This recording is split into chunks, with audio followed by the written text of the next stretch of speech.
Hi, I'm Ken Fossen. Today we have part 2 of our review of the Nebraska Student Discipline Act and the matters related thereto. In this session, we will review the procedures required for long-term suspension, expulsion, and mandatory reassignment, starting with Section 79-268. If a principal makes a decision to discipline a student by long-term suspension, expulsion, or mandatory reassignment, the following procedures shall be followed. 1.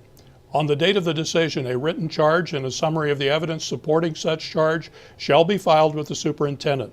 The school shall, within 2 days after the decision, send written notice by registered or certified mail to the student and his or her parent or guardian, informing them of their rights under the Student Discipline Act. 2. Such written notice shall include the following. A. The rule or standard of conduct allegedly violated, and the act of the student alleged to constitute a cause for long-term suspension, expulsion, or mandatory reassignment, including a summary of the evidence to be presented against the student. B. The penalty, if any, which the principal has recommended in the charge, and any other penalty to which the student may be subject. C. A statement that before long-term suspension, expulsion, mandatory reassignment for disciplinary purposes can be invoked, the student has the right to a hearing upon request on the specific charges.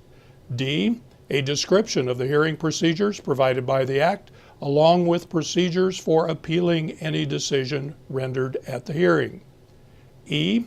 A statement that the principal, legal counsel for the school, the student parents, or the student's representative or guardian has the right, 1, to examine the student's academic and disciplinary records and any affidavits to be used at the hearing concerning the alleged misconduct, and 2, to know the identity of the witnesses to appear at the hearing and the substance of their testimony.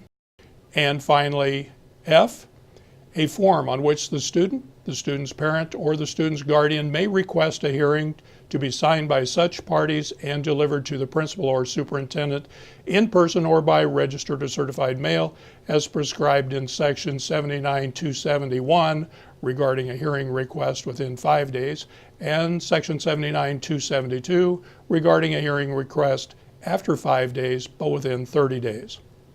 So, while all these procedural requirements are in the process of being completed, is a student entitled to remain in school? The answer to that question is also found in Section 79-268 under subsection 3, which is one long sentence. When a notice of intent to discipline a student by long-term suspension, expulsion, or mandatory reassignment is filed with the superintendent, the student may be suspended by the principal until the date the long-term suspension, expulsion, or mandatory reassignment takes effect if no hearing is requested, or if a hearing is requested, the date the hearing examiner makes the report of his or her findings and a recommendation of the action to be taken to the superintendent. If the principal determines that the student must be suspended immediately to prevent or substantially reduce the risk of A, interference with an educational function or school purpose, or B, a personal injury to the student himself or herself, other students, school employees, or school volunteers. If you're like me, a sentence like that requires multiple readings before it becomes clear. Rather than read it again, let me restate it this way.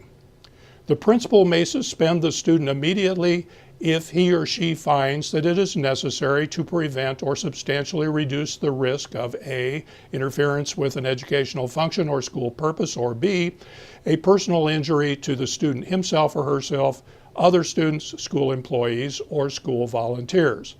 Such immediate suspension shall continue during the 5-day timeline the parents and students have to request a formal hearing. In the event a formal hearing is requested, the suspension shall continue until the hearing examiner makes his or her report to the superintendent.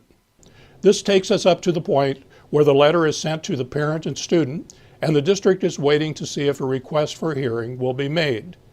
Before moving on to other things, there are a few additional sections scattered throughout the Student Discipline Act that need to be mentioned. First, Section 79-259 provides a reminder to us that any suspension or expulsion under the Act shall comply with the requirements of the Special Education Act and the requirements of the Federal Individuals with Disabilities Education Act. As we mentioned earlier, our focus in this review will be on regular education students. We intend to discuss special education requirements in later videos.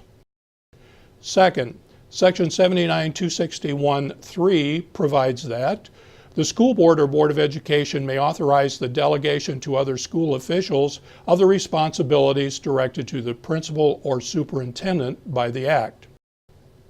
This section provides flexibility for larger districts that have personnel specifically assigned to manage student discipline issues.